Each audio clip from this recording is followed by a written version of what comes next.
You're stronger together than you are alone.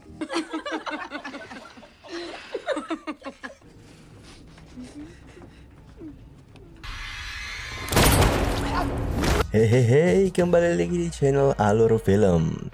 Bagaimana kabarnya kawan sekalian? Semoga sehat selalu ya. Kali ini saya akan mereview sebuah film yang baru aja habis saya nonton yang berjudul What Happened to Monday. Langsung aja ke inti cerita, namun sebelum kita mulai, saya ingatkan kembali bahwa konten ini mengandung spoiler. Film ini diawali dengan menjelaskan dunia sedang mengalami ledakan jumlah kependudukan. Tingginya jumlah konsumsi makanan, air, bahkan bahan bakar fosil mengakibatkan perubahan cuaca yang ekstrim. Hal ini mendorong kesulitan di dalam industri pertanian seluruh dunia. Dalam mengatasi krisis pangan tersebut, para ilmuwan mengembangkan metode pertanian modern seperti bibit unggul yang dimodifikasi, yang akhirnya berhasil mengatasi krisis pangan. Namun ternyata konsumsi dari hasil pangan buatan inilah yang mempengaruhi DNA manusia, menyebabkan tingginya lonjakan kelahiran bayi kembar dalam catatan sejarah. Seorang politisi sekaligus ahli biologi bernama Dr. Nicolette Kamen mengesahkan undang-undang kependudukan bahwa setiap keluarga hanya boleh memiliki seorang anak. Mulai sekarang setiap orang yang menggunakan sebuah gelang dari Biro Kependudukan yang dicek setiap hari jika bepergian keluar rumah.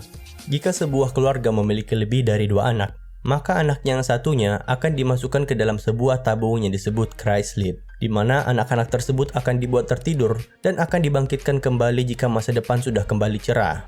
Di lain sisi, di sebuah rumah sakit terlahir bayi kembar 7.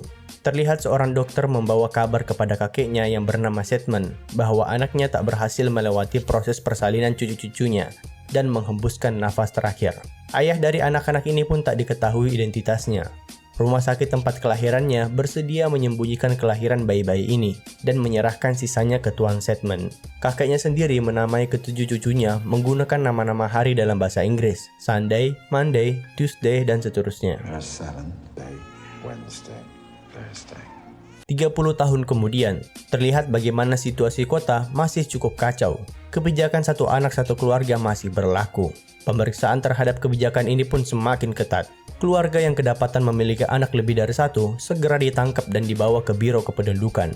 Terlihat di masa depan ini gelang dari Biro Kependudukan tidak hanya berfungsi sebagai identitas, namun berfungsi juga sebagai alat pembayaran, HP, dan lain-lain. Seorang wanita bernama Karen Sedman kembali ke apartemennya. Karen memasuki apartemennya menggunakan pemindai retina. Ternyata, Karen adalah bayi kembar 7 yang dilahirkan 30 tahun lalu. Mereka kembar identik secara fisik, tapi terlihat dengan jelas. Masing-masing memiliki kepribadian yang berbeda. Wednesday terlihat memiliki kepribadian sedikit tomboy, Saturday agak humoris dan liar, lalu ada Monday yang sangat disiplin. Friday adalah yang paling cerdas di antara semuanya. Mereka semua makan malam bersama, namun Monday terlihat pamit istirahat duluan karena besok adalah hari penentuan promosi kerja mereka. Kakeknya Mr. Sedman telah mendidik dan melatih mereka semua untuk bekerja sama sejak kecil. Ia membuat ruang persembunyian khusus yang selama ini ia gunakan jika suatu waktu petugas Biro Kependudukan datang. Tak sampai di situ, kakeknya juga memodifikasi gelang pendeteksi identitas dari Biro Kependudukan agar satu identitas mereka dapat gunakan untuk bertuju. Kakeknya mengumpulkan ketujuhnya dan menjelaskan mulai besok mereka akan keluar rumah di hari yang sesuai nama mereka. Kakeknya melanjutkan, jika berada di dalam rumah mereka boleh berekspresi semaunya. Namun jika sudah keluar pintu, mereka bertuju menjadi satu, yaitu beridentitas Karen Sedman, diambil dari nama ibu mereka. Karena besok hari Kamis, maka Thursday yang keluar rumah untuk pertama kali. Sedangkan yang lain wajib bersembunyi di rumah serta agar tetap merahasiakan bahwa mereka memiliki saudara. Keesokan harinya terlihat Thursday akhirnya keluar rumah untuk pertama kali ditemani kakeknya.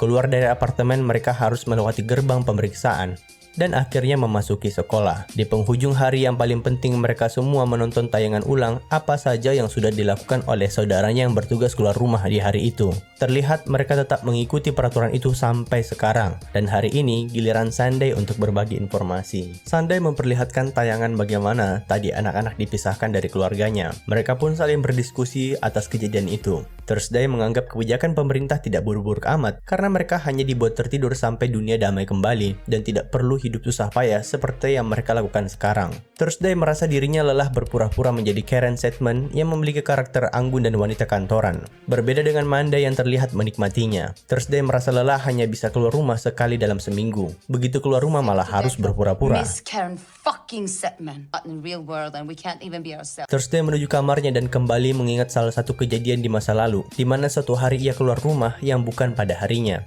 Kakeknya yang mengetahui hal itu sangat panik, karena jika dirinya terdeteksi Biro Kependudukan bersama dengan Saturday, maka habislah semua penyamaran ini. Tiba-tiba ada yang mengetok pintu, membuat mereka semua langsung bersembunyi, dan kakeknya bersiap-siap menggunakan senjata simpanannya.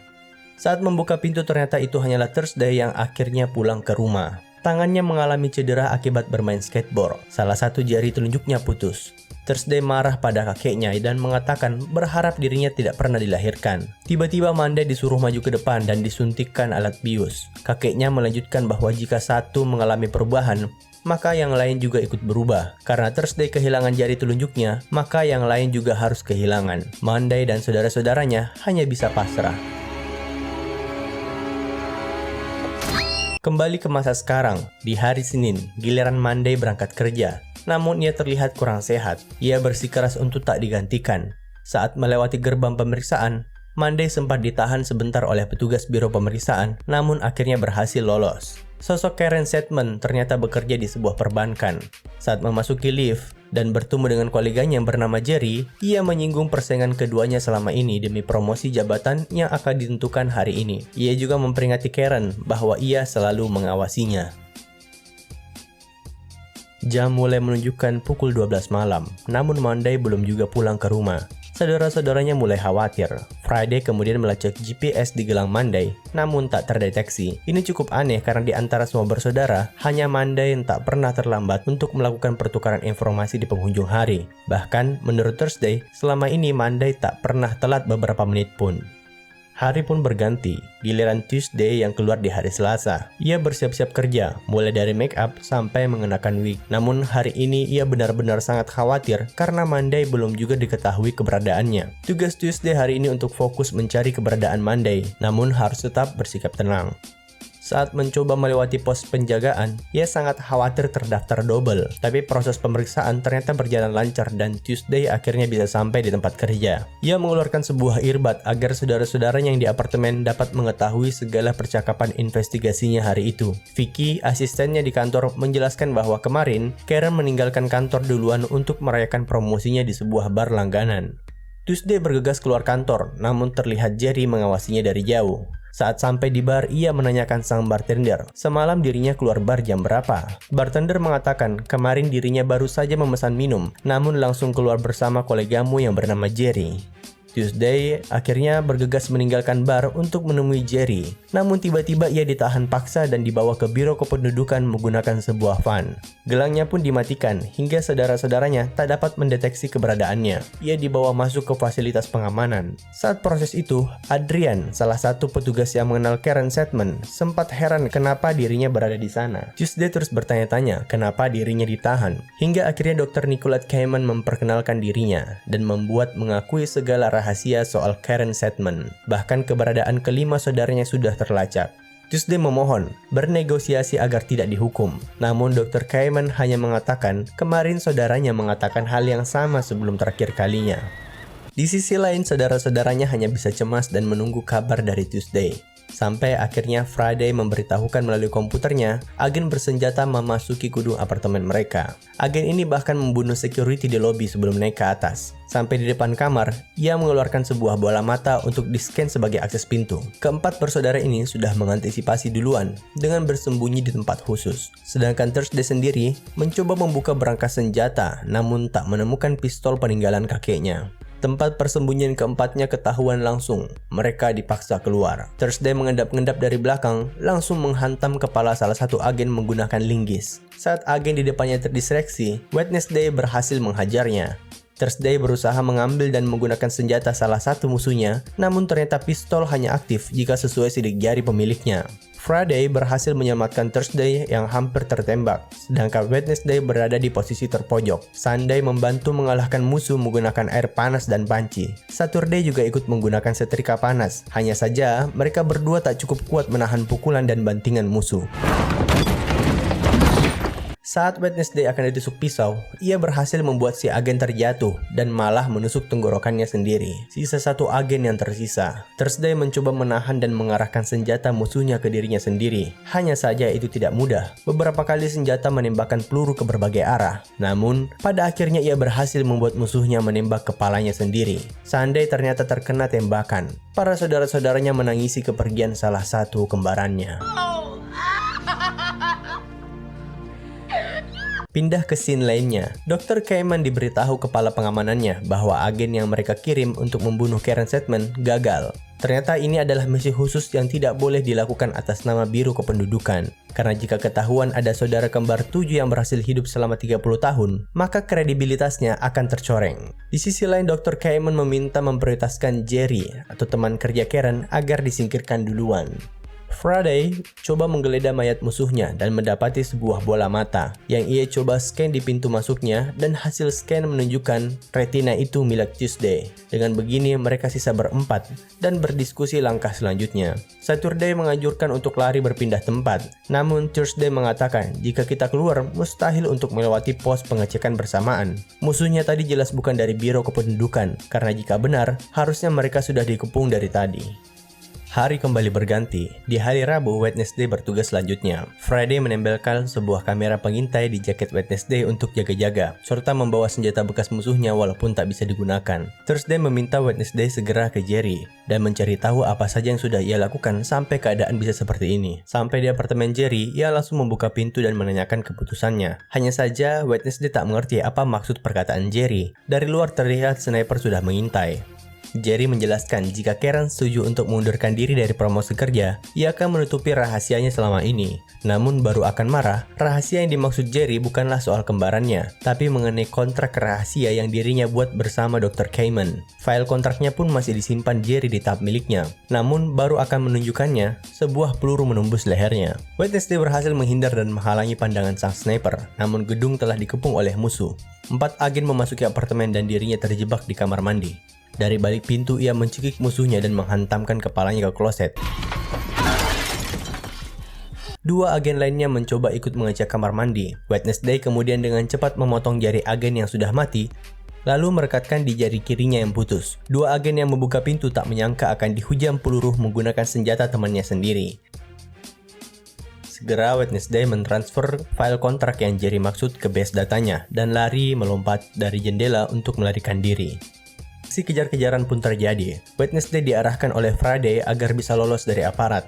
Saat lari keluar dari salah satu gedung, kepala pengamanan Dr. Kamen hampir menabraknya dan membuatnya banting setir karena kaget. Berhasil masuk ke gedung lain, Wednesday diarahkan untuk naik ke atap, namun komunikasi harus terhenti karena pintu apartemen ada yang menggedor. Dan ia adalah Adrian dari aparat Biro Kependudukan. Saturday mencoba membuka pintu dan bersikap normal. Nampaknya aparat ini mengenal dekat salah satu dari mereka dan mengatakan khawatir karena kemarin melihatnya dibawa masuk ke fasilitas pengamanan. 2 saudari lainnya bersembunyi. Wednesday kehilangan arah untuk naik ke atap. Adrian meraba tubuh Saturday mengajaknya bersetubuh, namun Saturday berpura-pura meminta waktu ke belakang sebentar. Thursday yang memantau dari tadi mengatakan apakah ia mengenalnya, kenapa dia terlihat sangat akrab dengan Karen Sedman. Saturday sampai bersumpah ia tak mengenalnya. Thursday melanjutkan ia harus bisa membujuk petugas itu agar mereka kembali ke tempatnya. Friday kemudian mengeluarkan sebuah chip dari gelang mantan musuh dan memasukkannya ke gelang Saturday. Jika ia berhasil menyentuhkan gelangnya dengan gelang petugas itu, Friday bisa masuk ke sistem Biro Kependudukan. Saturday terlihat gugup karena ternyata ia adalah seorang virgin. Ia pun berhasil membujuknya keluar. Komunikasi dengan Wednesday kembali terhubung. Ia pun berhasil diarahkan ke atap. Hanya saja satu-satunya jalan selanjutnya adalah melompat ke gedung sebelah. Wednesday memberanikan diri melakukan lompatan, namun tiba-tiba kepala pengamanan muncul dan menembaknya di tengah loncatan. Saudara-saudaranya yang melihat melalui kamera di baju Wednesday cuma bisa kaget dan bersedih. Wednesday pun tewas dengan peluru menghujam ke kepalanya dan jatuh dari ketinggian. pindah ke bagian Saturday yang menyamar ke apartemen Adrian. Dari foto di ruangan tengahnya, ia menyadari bahwa selama ini Monday lah yang telah menjalin tali asmara bersama pria ini, namun merahasiakannya. Sebelum meninggal, Wednesday sempat mengirim file yang dimaksudkan Jerry tadi. Itu merupakan kontrak di mana sosok Karen Sedman mentransfer uang jutaan euro untuk dana kampanye Dr. Nicolette Cayman. Kontrak ini ditandatangani bersamaan dengan hari promosi jabatan Karen Sedman. Saturday berhasil menempelkan gelangnya yang membuat Friday bisa masuk ke server Biro Kependudukan. Mereka kemudian mengakses CCTV fasilitas tahanan dan mendapati saudaranya di salah satu sel yang sepertinya itu Monday. Keesokan harinya saat terbangun, Saturday bersama Adrian terlihat telah tidur bersama. Adrian pamit pergi kerja serta mengajaknya untuk bertemu kembali esok hari. Saturday akhirnya menyampaikan rahasia ini ke saudara-saudaranya melalui video call. Walaupun begitu, ia meyakini Adrian murni mencintai Karen Sedman. Namun, tiba-tiba dari belakang Saturday muncul beberapa agen dan langsung menembaknya. Apartemen tempat mereka tinggal juga sudah dikepung. Gas air mata ditembakkan. Friday segera membackup segala file foto dan kenangannya di komputer ke gelang Thursday. Namun belum sempat selesai transfer, mereka sudah harus keluar dari gedung. Mereka lari lewat tangga darurat belakang gedung. Friday tiba-tiba menarik kembali tangga agar Thursday tak mengikutinya. Ia bergegas kembali ke kamar, memasukkan segala semprotan pembasmi serangga ke dalam microwave, membuka saluran gas dan menyelesaikan transfer file di komputernya. Thursday memohon agar Friday ikut lari melalui telepon. Friday hanya menyampaikan filenya sudah ia transfer ke gelang saudaranya dan mengucapkan perpisahan. Para agen yang sudah siap di depan pintu tiba-tiba dikagetkan oleh ledakan besar yang dibuat oleh Friday. Thursday hanya bisa menangisi kepergian saudaranya. Adrian mendengar melalui radio bahwa apartemen tempat tinggal Karen terjadi ledakan. Ia segera menuju ke lokasi dan mendapati mayat Friday yang ia Karen. Saat masuk ke mobil, Thursday bersiap menggorok lehernya karena mengira Adrian lah yang mengadukan keberadaan 7 bersaudara ini ke pemerintah. Ternyata Adrian sama sekali tidak mengetahui soal ini. Thursday menjelaskan yang semalam bertemu dan yang tadi meninggal bukanlah Monday yang ia cintai. Masih ada kesempatan untuk menyelamatkannya jika ia benar-benar mencintai Monday. Mereka berdua kemudian masuk ke sel fasilitas Biro Kependudukan. Dengan Thursday berpura-pura sebagai mayat saudarinya. Ia kemudian dibawa ke sebuah ruangan Cyrosleep. Terlihat seorang gadis kecil dibius dan diletakkan di dalam tabung. Bukannya dibekukan, ternyata tabung itu membakar sang gadis kecil hingga menjadi abu. Thursday menggunakan gelang yang merekam segala kebohongan ini.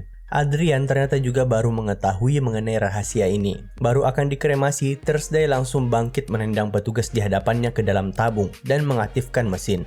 Adrian sendiri menghajar petugas yang berjaga di depan. Satu petugas lainnya kembali berhasil dilumpuhkan oleh Thursday. Kemudian keduanya bergegas mencari lokasi sel Monday. Saat menemukannya ternyata yang di dalam sel bukanlah Monday, melainkan Tuesday dengan salah satu matanya yang sudah dicongkel. Tuesday menceritakan Monday sendiri ternyata selama ini mengkhianati saudari-saudarinya dengan membuat perjanjian dengan Dr. Cayman. Thursday kemudian meminta Tuesday mencopot wig dan bertukar pakaian dengannya. Monday sendiri akhirnya menandatangani kontraknya dengan Cayman. Sebagai imbalan atas sumbangan dana ilegalnya, ia sendiri dibiarkan hidup sebagai satu-satunya Karen Sedman. Tuesday dan Adrian menyelinap ke ruang server untuk menyabotase pidato Cayman yang akan dimulai. Sedangkan Thursday menyamar sebagai Karen Sedman menyelinap ke tempat acara. Sang kepala pengamanan ternyata telah mengetahui siasat mereka dan menerobos masuk ke ruangan server. Adrian berusaha melindungi Tuesday yang sedang mengupload file yang diberikan Thursday. Thursday yang memperbaiki make up-nya di toilet didatangi oleh Monday. Ia mengatakan bahwa dirinya selama ini yang paling patuh dan pantas menjadi Karen Sedman. Ini semua ia lakukan karena sudah jatuh cinta ke Adrian dan ingin memiliki kehidupan. Karen Sedman was always mine. The rest of you were just afterbirth. Di ruangan acara, Dr. Cayman terlihat sudah memulai presentasinya. Di ruang server sendiri, Adrian berhasil mengalahkan para agen. Thursday berhasil menjatuhkan Monday dan menjauhkan senjata dari lengannya. Namun pertengkaran masih berlanjut sampai akhirnya Monday menarik pelatuk senjata. Entah siapa yang tertembak. Namun sosok Karen Sedman keluar dari toilet untuk segera menyaksikan pidato Cayman di row depan. Yang tak lama kemudian, layar di belakangnya berubah berupa penayangan video bagaimana gadis kecil tadi dibakar hidup-hidup di dalam tabung Cyrosleep. Para hadirin dibuat kaget dan Dr. Cayman sendiri marah besar karena ambisinya gagal dan menyadari yang di depannya bukanlah Monday, tapi Thursday. Monday muncul dengan kondisi kritis, berusaha menembak Dr. Cayman, namun dihalau oleh kepala pengamanan. Adrian muncul dan membalas tembakan. Di akhir hidup Monday, ia teringat malam saat jarinya dipotong oleh kakeknya. Malam itu saat semua cucunya tertidur, ia menangis tak henti-hentinya di kamarnya dan meminta maaf kepada Monday yang terbangun. Ternyata, Monday sendiri sedang dalam keadaan hamil dan meminta Thursday menjaga anaknya. Beberapa waktu kemudian, Undang-Undang Kependudukan pun dicabut. Peraturan satu keluarga satu anak tidak berlaku lagi. Dr. Cayman sendiri dipidana dengan hukuman mati. Terlihat di akhir film, anak dari Monday yang bertumbuh kembang di dalam rahim buatan. Thursday sendiri matanya sudah diobati. Ia juga mengganti namanya menjadi Terry. Sedangkan Thursday menjadi the one and only Karen Sedman. Terima kasih telah menonton. Sampai jumpa di video selanjutnya. Jangan lupa komen, like, dan subscribe.